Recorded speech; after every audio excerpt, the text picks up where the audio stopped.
Hello, hello mga mare! Welcome back sa mini vlog ni Mama Irene! May batang makulit for today's video. Kahit ganito nga ang boses ko ngayon, go for the voice over pa din ang Mama Irene nyo. Nung nakaraang araw kasi nilagnat ako tapos sinisipon. Tapos ngayon medyo okay naman na. Pero yung boses ko, boses palaka pa rin, char. Anyways nga mga mare, dito sa bagong bahay na nilipatan namin, wala pa kaming metro ng tubig. May nagkarasyon naman ng tubig dito sa subdivision. Araw-araw naman yun. After ko nga mag-asikaso sa bahay, eto, nakahiga nga muna kami mag-iina. Si Kuya Renzo nga nakatulog na. Hapon na rin kasi yan, oras na para matulog. Itong si Baby Celestine, kakagising lang din yan. O diba? Nagliligalig na siya ngayon kasi wala na siyang lagnat. Sinisipon na lang siya ng konti. Buti nga napainom ko siya agad ng gamot sa lagnat. Kaya isang araw lang yung lagnat, tapos napainom ko na rin siya ng oregano. Usong-uso talaga kasi ngayon ang ubot sipon, pati lagnat. At dahil okay na nga si Baby Celestine, eto, nagme-mini-miss yun na nga ulit siya. Favorite na kasi ang mini-miss you song na yan. Kapag naririnig niya na nga yung kanta ng mini-miss you, automatic kumakanta-kanta na yan at sumasayaw-sayaw pa. Pati nga ang Mama Irene yung sumasayaw-sayaw na din, hehe.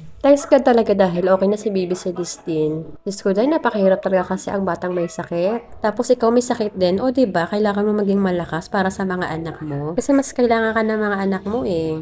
Diba bilang isang magulang, mas gugustuhin pa natin tayo na lang ang magkasakit, wag na lang sila. Kasi hindi nila alam kung saan yung masakit, kaya iiyak na lang sila. Kaya nga mas gugustuhin na lang natin makulit sila kaysa naman may sakit, diba? So nagising na nga si Kuya Renzo, naghahanap ng ice candy. Wala naman ibang ingredients ng ice candy, kaya ito na lang yung naisipan ko, Bear Brand at choco na gatas. Basta masunod lang yung gusto ng Junakis ko. Diyos ko, day. Bikini man, Bear Brand, char. Tinanong ko nga si Kuya Renzo kung gusto niya. Oo daw. Pagkatapos kong gumawa ng 6 na pirasong ice candy, ito yung dalawa nagkakalat na. Medyo mainit pa kasi kaya hindi kami nalabas ng bahay. Pag mga bandang alas 5 na kasi, naglalakad-lakad kami sa labas. Fast forward na nga tayo kasi hindi ko na videohan yung naglalakad-lakad kami sa labas kanina. Mag-aalas 6 na pala to ng hapon, kaya oras na naman para hilamusan ng mga bata-batuta. Si Kuya Renzo nga muna ang inuna kong hilamusan. Gusto naman kasi ni Kuya Renzo, unahin daw muna siyang bihisan. At sinunod ko na nga rin nung si Baby Celestine na punasan. Nakaligo na nga rin ako ng mga oras na yan, mga Mariko.